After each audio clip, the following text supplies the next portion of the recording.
recognition. Mr. Speaker, I ask unanimous consent to speak out of order for the purpose of inquiring to the Majority Leader the schedule for the House. Without objection, so ordered. Mr. Speaker. Be in order.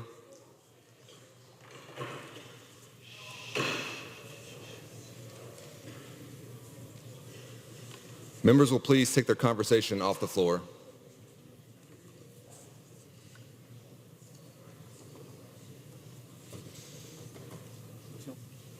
One is recognized.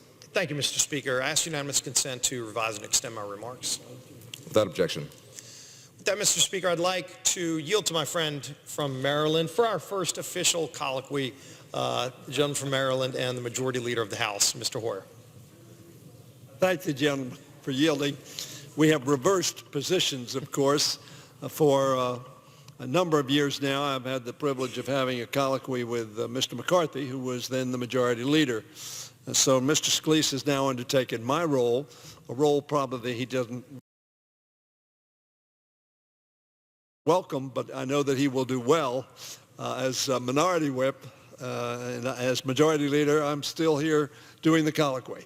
And I am proud to be doing that with Mr. Scalise, who is an outstanding member. I congratulated him on his position and look forward to working with him through the years towards trying to create agreement, consensus, and action by the Congress on behalf of the American people. Mr. Speaker, on Monday, the House will meet at 12 noon for morning hour debate and 2 p.m. for legislative business, with votes postponed until 6:30 p.m. On Tuesday and Wednesday, the House will meet at 10 a.m. for morning hour debate and 12 p.m. for legislative business. On Thursday, the House will meet at 9 a.m. for legislative business, with last votes no later than 3 p.m. We will consider several bills under suspension of the rules. The complete list of suspensions, as is the natural order, will be announced at the close of business today. In addition, Mr. Speaker, we will consider H.R. 268, which is the Disaster Supplemental Appropriation Act of 2019. Chairwoman Lowy released this legislation last week. It will provide relief and recovery assistance for Americans affected by recent hurricanes, some of which were historic in their power and devastation, wildfires, typhoons, and other natural disasters. Mr. Speaker, we will also consider additional legislation related to fiscal year 19 appropriations.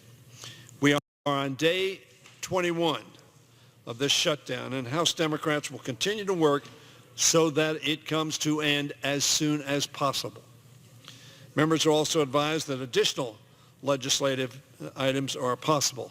And I might add to that, it is possible we will deal with 1, 2, or 3 of the appropriation bills that haven't been passed, but it is also quite possible, and hopefully will deal with the balance of appropriation bills which have not been enacted. We will have to see what transpires over the next 24, 48, 72, 96 hours, but hopefully we will be able to move forward to get our federal employees back to work. I yield back to my friend. I thank the gentleman from Maryland. I appreciate the kind remarks and would return those as well. You're well versed at this process, a noble battler in the debate and of ideas. I look forward to having continued conversations about not only the areas where we may have some differences, but how we can find common ground. And you are very good at working with both sides to find common ground. And obviously right now we're in the middle of one of those differences that hopefully can get resolved. And as we've been in these meetings at the White House with the other leaders, both House and Senate, Republican and Democrat, the unfortunate thing is that we've been at an impasse. President, through his Department of Homeland Security, has made a formal request and a detailed request for the amount of money it will take to secure our border, to properly give our agents, the people that are risking their lives to keep our country safe, the tools they need. It requires a lot of things. It might require more Border Patrol agents, more tools and technology, but clearly also physical barriers. That seems to be the area where we've had an impasse. I know that as the President put a formal offer on the table, backed up by the experts at the Department of Homeland Security for what it will take to secure the border. Up until this point, we haven't seen a formal proposal response to counter that offer. If, in fact, your side does agree that we need to secure the border, the President's made a formal request that came from our experts at the Department of Homeland Security. The only offer I've seen put on the table is the Speaker's offer, and I'm not even sure if it was serious, when she said she would support $1. Now, I know the gentleman from Maryland would hopefully recognize that $1 is not a serious counteroffer. The President's had multiple meetings at the White House and has continued to extend an invitation that whenever there is a serious counteroffer, that can be backed up with an explanation of how that can actually secure our border, if in fact that's the objective of the other side. Can the gentleman from Maryland share with me when that counteroffer will be made, when a formal, serious proposal to get our government back open and secure our border will be put on the table? Well, I thank the gentleman for his observations. Of course, as the gentleman knows, we have and continue to be, and are today even more so, concerned about the fact that the President of the United States has taken hostage the government of the United States and shut it down. As a result, what we have asked for, before we get into serious negotiations, let us open up the government. For after all, when we're going to border security being a focus, nobody that is protecting the borders for the United States of America is getting paid. The morale is low, the apprehension is high, and we believe very, very strongly that the first step we ought to take is open up government. Then, as the gentleman well knows, we have articulated on numerous occasions, and I hope the gentleman believes we're honest, and when the gentleman reviews the record of when we were in charge of the House and the Senate, that we made very substantial investments in border security, as I think probably the gentleman knows. Furthermore, we have been ready to support and offered the bills that the Republicans have passed. And in fact, I think the majority leader at one point in time, the minority leader in the Senate, said that he would accept the number that the President suggested. And we made some counteroffers. They were rejected. In fact, Senator McConnell believed he had an agreement with the President on keeping government open. He sent us a bill to do just that in the waning days of December. And as the Minority Whip well knows, that bill was not taken up on the floor of this House. In fact, a bill which had been pending for 11 and a half months in committee came first to the floor with 10 days left in the year. That bill included a number far above the number that the President originally asked for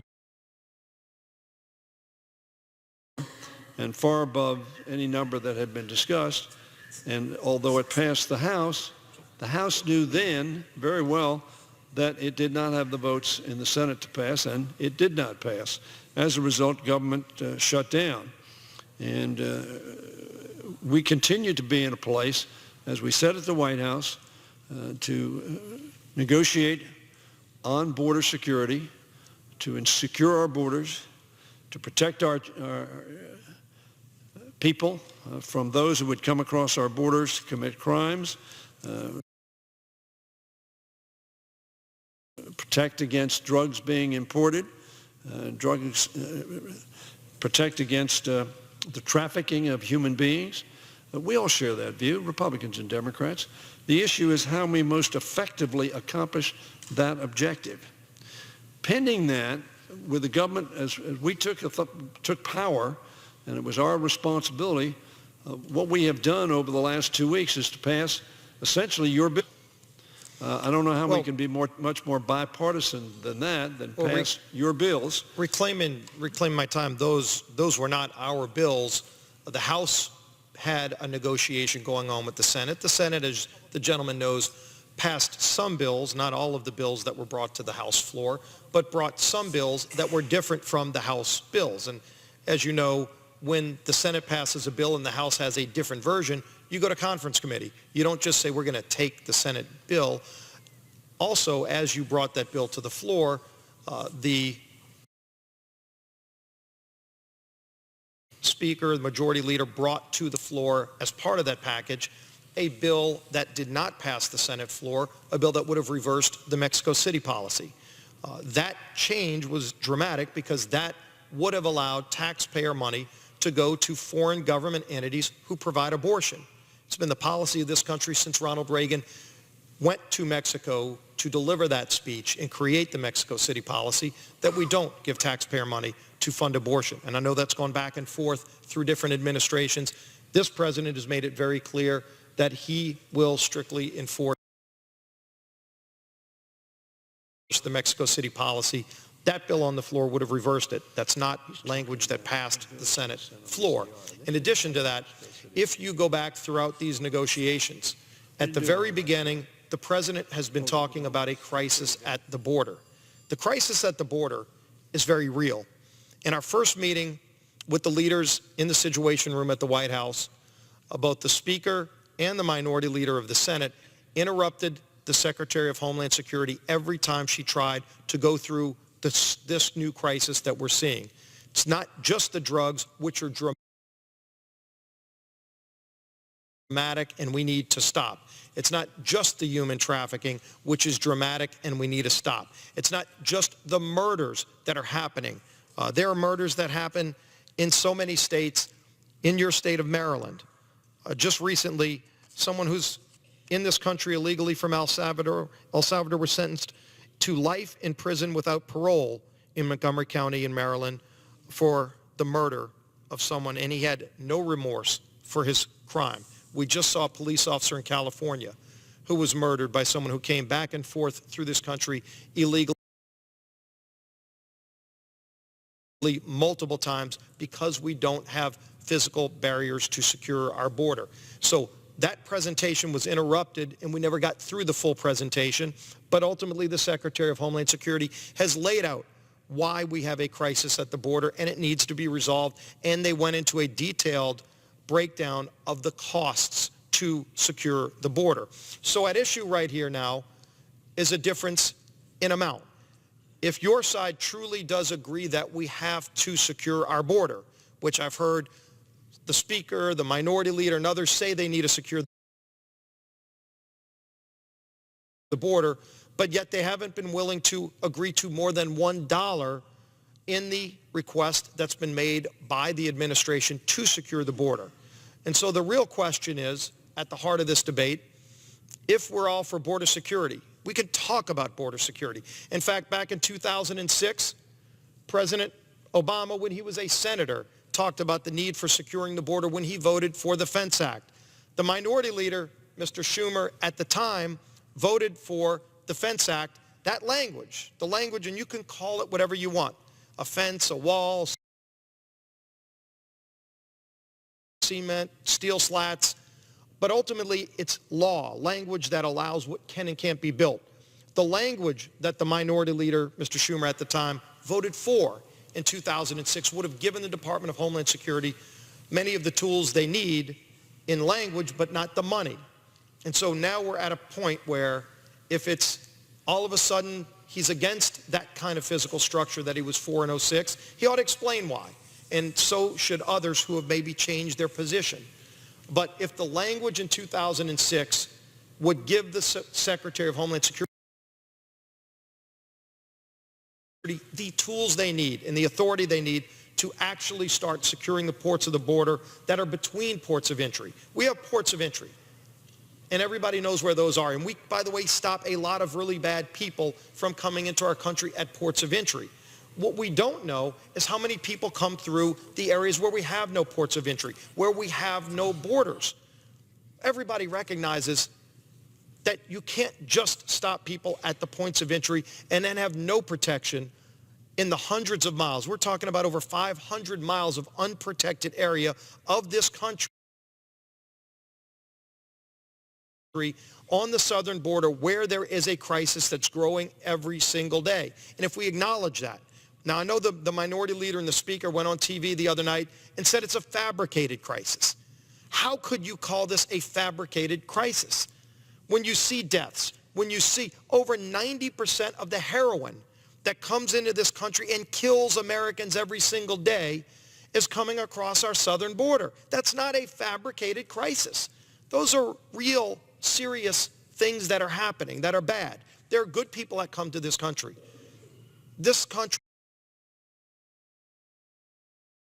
America, is the greatest country in the world in letting people in legally. We let over 1 million people into our country legally every single year, and it enriches our country. It's a legal process, and there are millions of people waiting to come to this country the right way. And so while we recognize that greatness of our country, we also recognize that there are people that are bad people that come into our country every single day as well, and we need to have the tools to secure our border so we can stop that. And so the real question is, how much is the other side willing to support to actually secure the border? The government that's tasked with keeping our country safe is saying they need $5.7 billion. If you'd agree for a smaller number, if you want to put on the table a smaller number, it's not $1. And let's at least recognize that was an insult. And so if it's not $1, then what is the amount you will support and put on the table to start a real negotiation to solve this crisis? And I yield. Mr. President, the government of the United States partially has been shut down. That's the issue here. We can have the debate that the gentleman just discussed. Not a word about opening up the people's government. Not a word about 800,000 people who are not getting their salaries. Not a word of the financial instability that he is subjecting 800,000 people to, he being the President of the United States. They are being held hostage for the ransom of doing what they believe is the right thing to do on border security. However, Mr. Hurd says a Republican who has more border mileage on the border than any other congressional district in America says what the president wants to do is not the right thing. Senator Ron Johnson says a similar quote. Lindsey Graham said he thought it was a bad investment. Now, he didn't say it yesterday or the day before. He said it about a year ago. The issue is not... Reclaim my time. If my friend will allow me to continue and complete... But Lindsey Graham did say we need to build the wall. Lindsey Graham has a different solution, I'm sure, than the gentleman from Maryland. So let's be clear, and I just was speaking with Senator Graham last night about this. He wants to start building the wall, and clearly your side has not been willing. And the president, by the way, in the meeting in the Oval Office, in the Situation Room 2 days ago, looked at the speaker directly and said, okay, we don't agree even on some of these other areas of government that haven't been open, but if you will agree to work with me on the wall, I will support another 30 days of keeping all government going, even on the areas we disagree, but to open everything up and continue negotiations on the wall. And the speaker said, no, we could have everything open today, but the speaker is the one who's being held hostage by the far left elements of your party because she's yet to agree to anything, not putting more than $1. She said on TV last week she'd support $1. That's an insult. And I have yet to see in any of the meetings I've been in her willingness to support more than that. And so we could have everything open today. That offer has been put on the table. The president himself has said you can write the definition of the wall. You can ban cement wall. The president's already acknowledged he would be willing to support that. He would be willing to support a lower number if you can justify how it secures the border. But that offer's never been put on the table. We could end this crisis today. 21 days in is too long, and there's a solution. But the solution includes it's not going to be your way or the highway. You can't say, no, we want everything or nothing. You've got to be willing to put something on the table that will secure the border of this country. Or just say you're not for border security. But you can't say you're for border security and then not agree to more than $1. But I yield. Gentleman finished? Yield? Gentleman yields. The government is shut down. There's no excuse for that. But the president wants his way. And he's taken 800,000 people hostage. And the ransom he demands is his wall. Nancy Pelosi has nothing to do with shutting down this wall. We have passed bill after bill over the last 2 weeks to open up this government. If the Minority Whip thinks it's good for border security not to pay people who are protecting the border, he and I differ. Now, let me tell you what Mick Mulvaney said. He wasn't there last night, and I talked to Senator Graham last night. He made the statement that I just reflected to you. Acting Chief of Staff Mick Mulvaney said, 2015, I understand it's not when he's working for the president who's paying his salary, to just say build a darn fence and have that at the end of an immigration discussion is absurd and almost childish for someone running for president to take that simplistic of a view. He said that on WRHI on 8/25/15. Look it up. The government is shut down. We are fully prepared, and if the Minority Whip will look at the record, we funded more money for border security in 2009 than was funded in the next 7 years under Republican control. They didn't bring their bill, Mr. Speaker, to the floor until 11 and a half months had passed. But now border security has to be done right this second, or we're going to close down government, keep it shut, and keep 800,000 people hostage, and millions and millions and millions of Americans who rely on the services of government. We are for border security. We do not want people coming into this country who are not authorized to come into this country. We care about crime. We care about drugs. We care about investing money to stop drugs coming into the country and to treat those who are afflicted with drugs. The record reflects that, Mr. Speaker. But the record also reflects that the Republicans have over and over and over again used the shutting down of government, the taking hostage the people's government. Newt Gingrich did it first for a long period of time in 1995 and 96, 21 days. We're going to surpass that this time. He did it because President Clinton said, I'm not going to allow you to cut education spending for the people of the United States as deeply as you want to cut it. And then Senator Cruz came over here and talked to the so-called Freedom Caucus and said, unless Obama agrees to repeal the Affordable Care Act, we're going to shut down government. And they shut down government. And very frankly, when we tried to open it up, the Minority Whip didn't vote to open it up. So maybe he doesn't care about opening up government, paying people who are working for the people of the United States. I don't know. And then just recently, a few weeks ago, when they came to the end of the fiscal year, they had not done their job. The Republicans are in charge of the Senate, they were in charge of the House, and they had the presidency of the United States. So we did a CR, and we voted for it because we didn't want to shut down government. And then we came to the December date to which that CR ran, and lo and behold, the majority leader of the United States Senate sent us over a bill. Not our bill.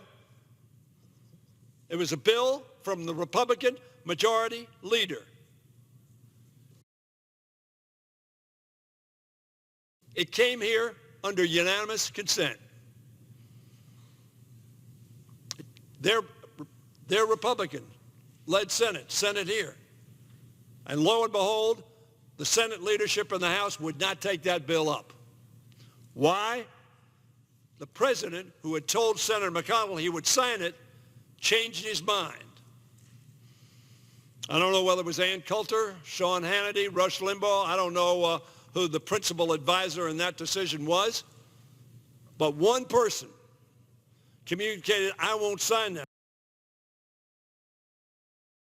bill. And so the Republican leadership decided we won't put that bill on the floor. And they put a bill on the floor. They've said over and over and over again, this week we put bills on the floor that wouldn't pass the Senate. They put a bill that they knew would not pass the United States Senate on the floor, sent it over there. It didn't pass, and government has been shut down. But the gentleman continues to want to talk about, can we negotiate? We can negotiate. The president walked out. He walked out because Nancy Pelosi said 30 days from now, and when asked, will you support the wall, said no. And the president had a tantrum and he walked out.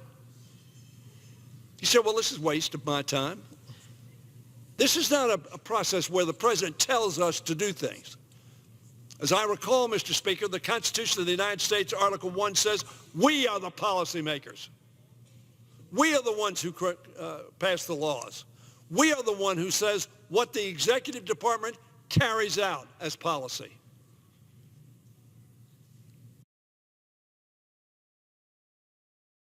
And so we ought to pass these bills.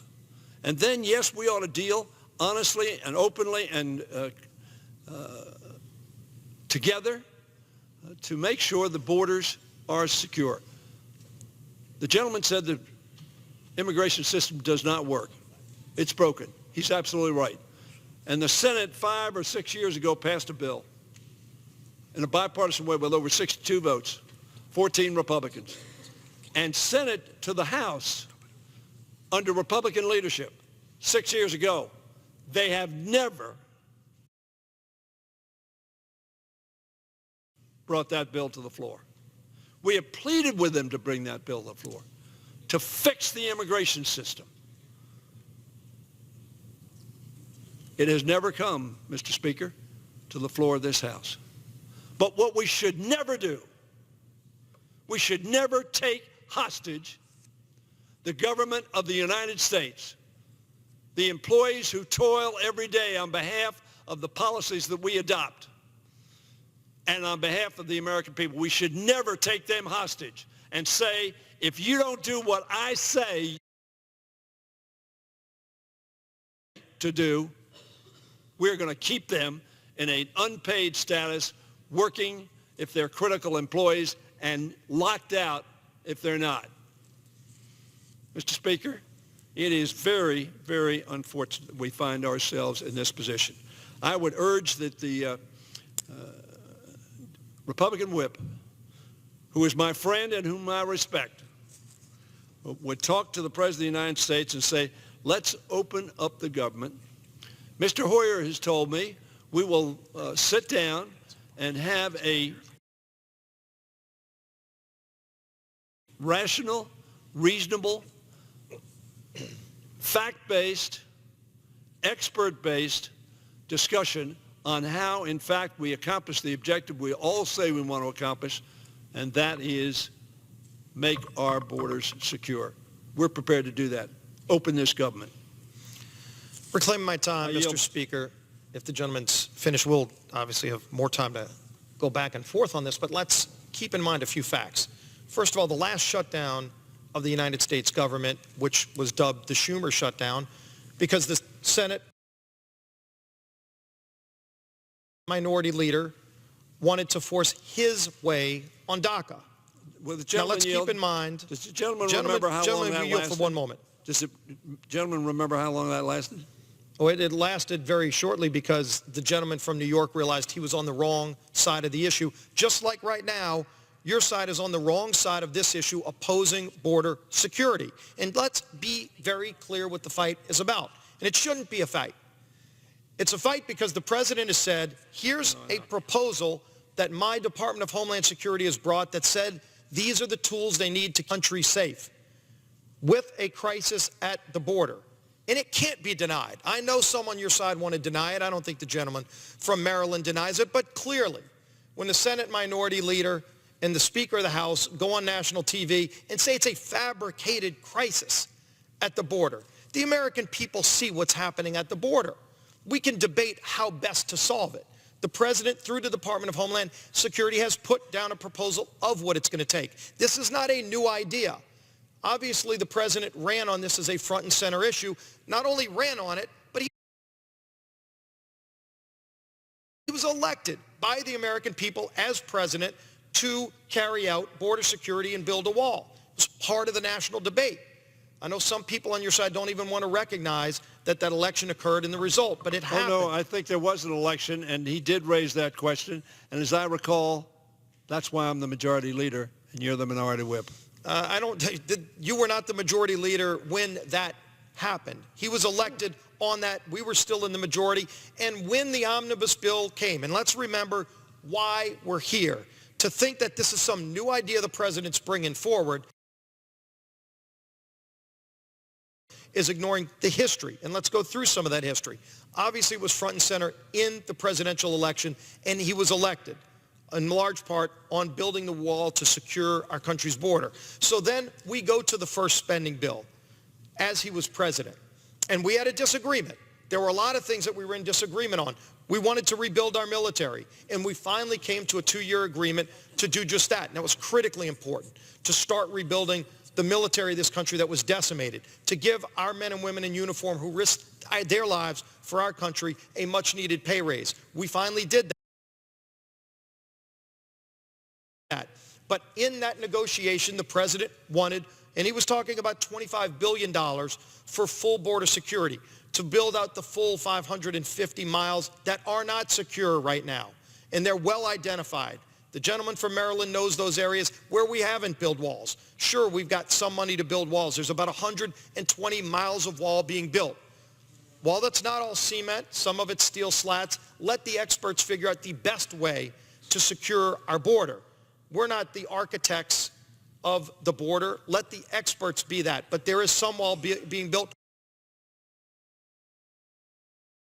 but not enough. And especially in the areas where federal law today prohibits wall from being built. In fact, you want to know how ridiculous some of the laws are right now that we're trying to change? Federal law prohibits the president from building walls in the most cost-effective way, in the most efficient way. Why would we have those kind of prohibitions in law? We passed a bill through the House before the shutdown happened. You voted no. A lot of your side voted no. I think all of your side, in fact, voted no. But it was a bill the president would have signed that would have given him the tools he needs to secure the border. And it went over to the Senate. And the reason it didn't get to the president's desk is not because there wasn't Republican support. They have a 60-vote rule in the Senate. I can disagree. You might even disagree. I don't know. I disagree that on appropriations bills, they should at least let the majority rule so we can properly govern this country in a more efficient manner. But they have a 60-vote requirement. And so the Senate minority, the Democrats in the Senate, all voted together to block it. And that led to a shutdown. That bill would have kept the government running and secured the border. But Democrats voted no. In the House, Democrats voted no in the Senate. And so we have a shutdown. And so how are we going to get out of this? How are we going to get it resolved? We could talk about hostages. We could talk about the people on your side of the aisle that refuse to support any border security with a dollar amount behind it. You can use words all day, But words don't secure our border. Borders secure our border. Walls and barriers secure our border. The president has said you can call it and define it whatever you want. He's been very flexible in wanting to negotiate, but in every one of those meetings, there has not been a counteroffer put on the table by your side. And so if we want to resolve the crisis, it involves both sides coming together. You've got the president already out there publicly in our meetings saying he's willing to negotiate and come into a different place. Work with your side to come up with definitions, to come up with a different dollar amount. But it's got to end in securing our border. If we all agree on that, it has to end in the actual language and dollars to accomplish that objective. And when the president said, I'll give you 30 more days, even though we don't agree on some of these other things, I'll agree to sign that into law if you'll agree to work with me on the wall. And the speaker said no. It was the speaker who said no, not the president. That's why we're at day 21. We didn't even need to be at day 1. We passed a bill out of the House. The Senate killed it because every Democrat voted no. So here we are. Republicans and Democrats, everybody in this room knows how we can solve this problem. But it's not by y'all sitting there saying we're only going to support $1 and nothing more. Real money has to be put on the table to solve the crisis. I yield. We could go on and on, Mr. Speaker. The fact of the matter is the Senate sent us a bill to keep the government open. They passed it unanimously under Republican leadership. The president said he would sign it. He changed his mind and this House folded. And the Republicans who were in charge at the time wouldn't even put the Senate bill on the floor.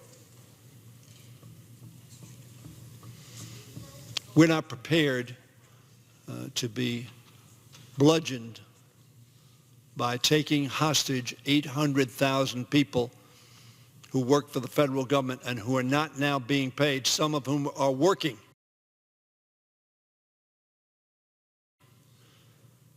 And ironically, they are working to protect the border and to make sure our planes are flying and make sure people who fly on planes are not a danger. We want the President of the United States to open up this government. We don't want the Republicans to help us open up this government. We just passed 4 bills that are the Senate bills. And Senator McConnell's not going to take yes for an answer because the President tells him, I'm not going to sign those bills. Let me tell you, Mr. Speaker, I've been a member of this body for some period of time. And I served with George Bush. He was President of the United States, and we had a Democratic House. And we didn't have a shutdown. He signed appropriation bills. We worked together. We respected one another.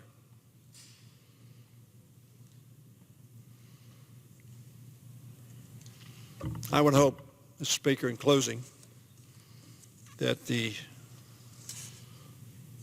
whip would, in fact,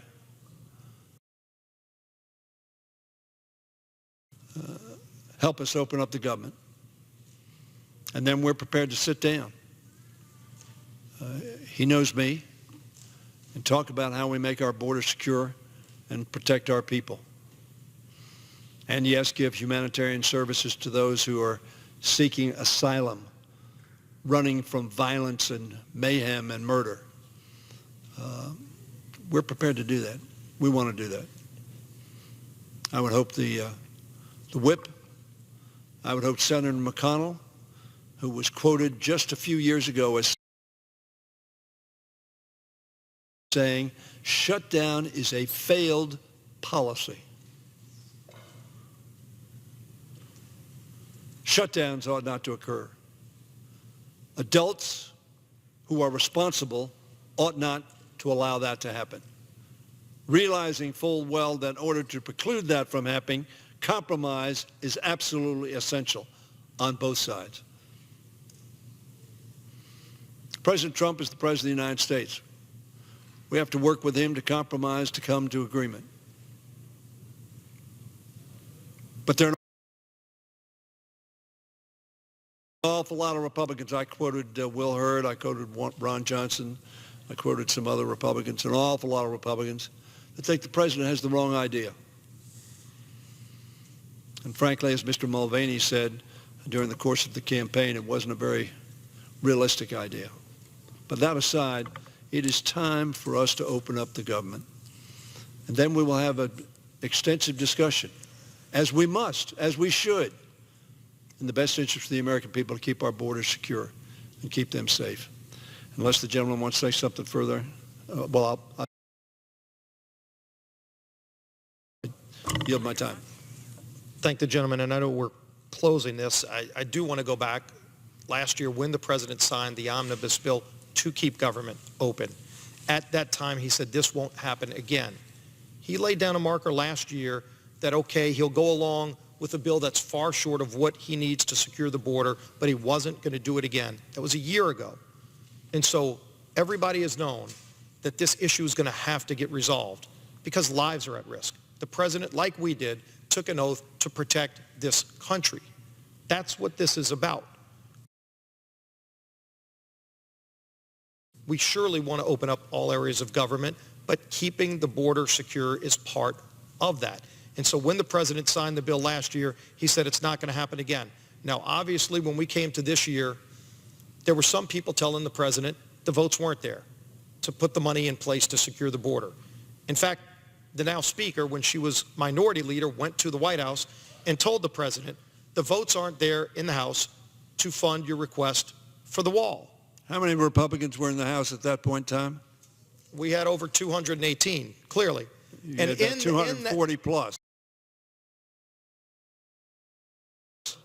Well, good for you, and obviously things have changed. But when the minority leader then told the president the votes weren't there to fund the wall, maybe the president took her at her word and thought that was an accurate assessment of the House. It turned out she was wrong. We passed the bill to fund the president's request. The House had a difference with the Senate. It's surely not the first time in this country's history where the Senate passed one bill that was short of what we needed to secure the border, and we came back and passed a bill to fully fulfill the president's request to secure the border. And so we ended up at an impasse. Not because there weren't enough Republican votes, but because there were no Democrat votes to do that. And so now we're here today. And let's talk about quotes. You want to quote Republicans. I'll quote a Democrat. I won't tell you who it is first. In 2006, when there was a bill to put $50 billion in place over 25 years for border security, this Democrat in the Senate said, quote, "It will authorize some badly needed funding for better fences and better security along our borders, and that should help stem some of the tide of illegal immigration in this country." That was in 2006 for over $50 billion for border security, and the Democrat who said that was then Senator Barack Obama. So you can quote Republicans, I'll quote Democrats. That bill passed, on what's needed. That bill passed, but it didn't put the money there. And that's why we're here. Did you and bring again, it up? you can talk and give great speeches and say we need $50 billion, but if you don't appropriate the $50 billion, the money's not there to actually build the fencing needed. Was that and so bill now brought up we in the need House? to talk about how to fund the wall, how to fund the structure. Call it what you will. And again, the president himself has said you can title it however you want. You can ban cement fencing. But at the same time, what Barack Obama and Chuck Schumer voted for in 2006 is the authority to build what's needed, but they didn't put the money there.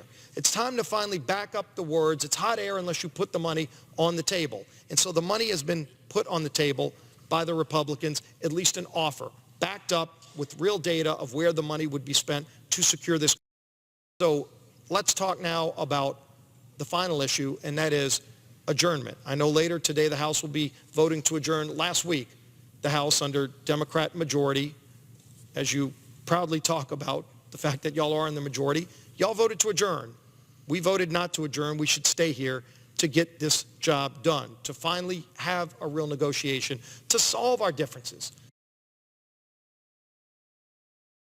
We can solve our differences, but we're not going to solve them by continuing to adjourn every weekend when we should be negotiating and getting the government back opening and securing the border. if on this final thought, would the gentleman address the motion that will be made later to adjourn that we oppose? The gentleman has And a I'll- different concept of negotiating than I do. If somebody takes somebody that I care about hostage and says, now I want to negotiate with you, it's not negotiation, that's a demand. If you don't do it, I'm going to harm people. When you said the President of the United States said, this is the last time I'm going to open up government, I'm going to sign a almost overwhelmingly supported piece of legislation by Republicans and Democrats. George Bush never did that. I don't ever remember Ronald Reagan doing that, or George H.W. Bush doing that, or Bill Clinton doing that. And they did it when it was a close vote, but not when it was overwhelming that we ought to open up a government.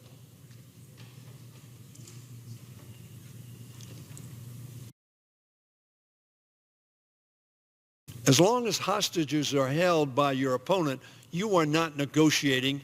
You are subject to being demanded, do what I say. That's not the democratic process. And it is harming literally millions, tens of millions of people in the process in order to get his way. I've not seen that before.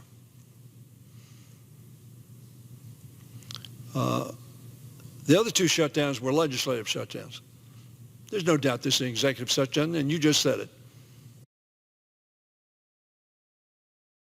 I'll never sign something like this again unless it gives me what I want.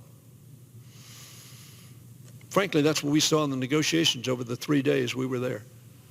The last day, of course, was about a 10-minute day, but because the president stomped out. Mr. Scalise, all I can tell you is I share your view of the objective, but because we don't agree with the same ways and means to accomplish that objective, shutting down government ought not to be the alternative. The alternative ought to be keep talking and getting to a place where I think you and I both want to get, where these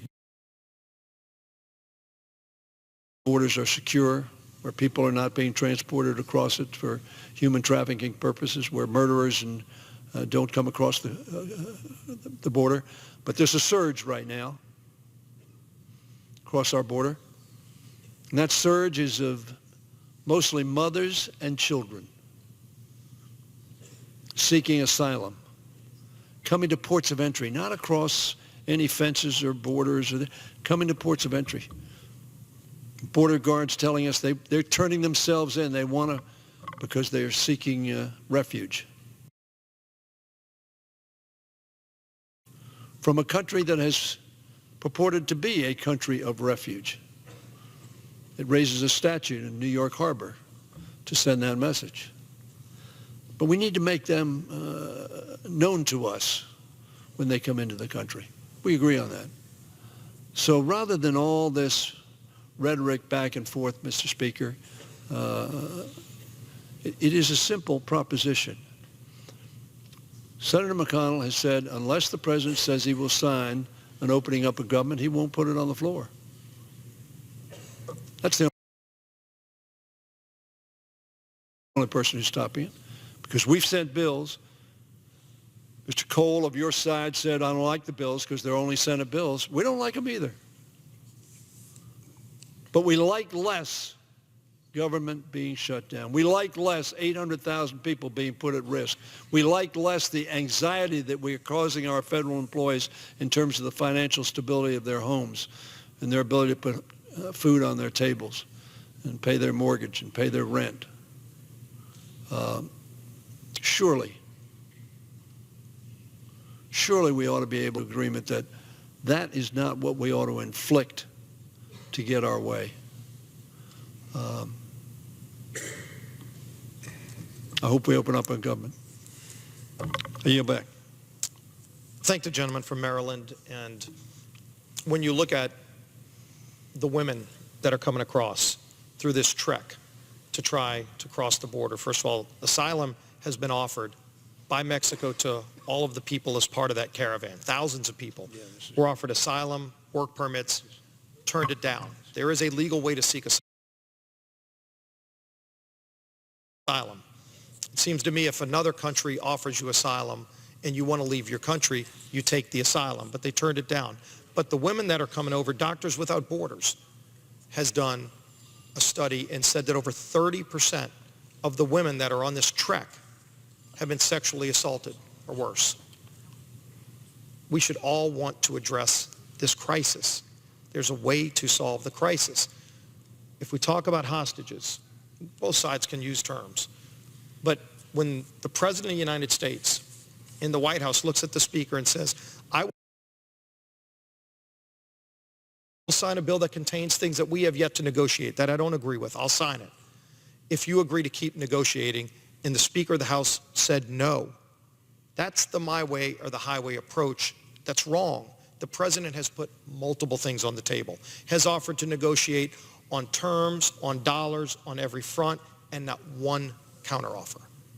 That's got to change. We can solve this crisis, but it's going to involve both sides being willing to put something on the table to solve the border security crisis. And I hope we can get there, and we will keep working at it. And I appreciate the comments and the thoughts of the gentleman from Maryland, and I truly do believe that he wants to solve this. We have some differences. Let's keep working and get it done. I yield back. The gentleman yields back. Mr. Speaker, I ask unanimous consent that when the House adjourned today, it adjourned to meet on Monday,